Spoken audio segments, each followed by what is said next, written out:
Welcome to My Long Island TV. From Manhasset to Montauk, Long Island is full of fantastic people. We have traveled into many of our great communities to bring you the following stories. I'm your host, Waldo Cabrera. Get ready, My Long Island TV starts now.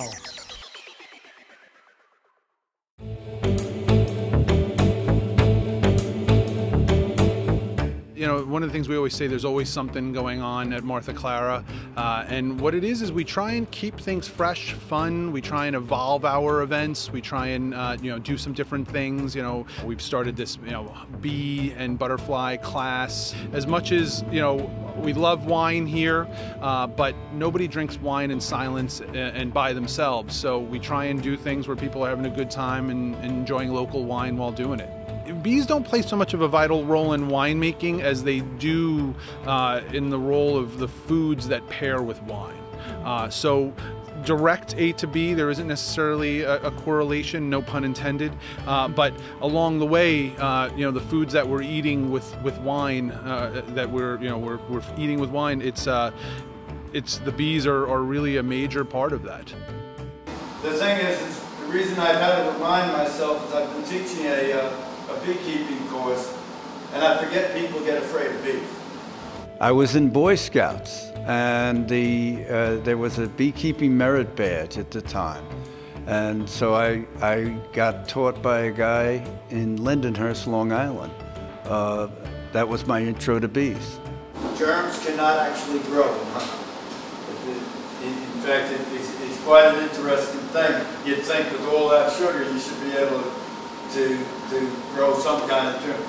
The truth of the matter is unless water is added to honey, you will have absolutely no germs or bacteria that can actually survive in honey.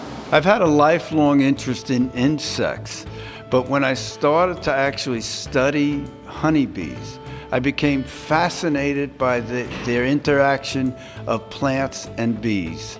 And it kind of grew from there to where it became from a hobby to an actual profession. Honeybees are literally the silent engine in agriculture because they pollinate virtually every major crop that we eat in vegetables and fruit. What you see here in this comb, right here, on that brown seal, that's all what we call sealed fruit. That's the pupae stage, that's the third stage. That's just before they actually emerge as young adults. The modern beehive that we use today is literally called the Langstroth hive. And what it is it's a modular setup, okay, that are rectangles that hold 10 movable frames. You saw me earlier pulling out some frames to do so.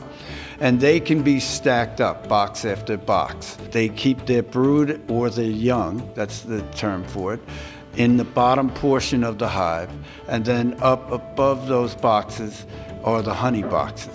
And we take those upper honey boxes so that we can extract the honey or the pollen, and we leave enough honey on the beehive so that it can make it through the winter. I love lavender. My wife loves lavender. It's a beautiful honey plant. Gives almost like a light yellow honey to it.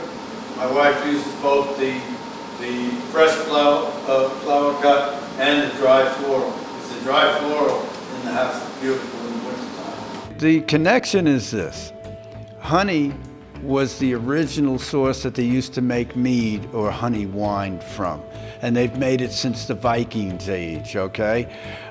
So you can make beautiful wine from honey. And I think that kind of connection is what you make with it. Bees are your friends, not the enemy.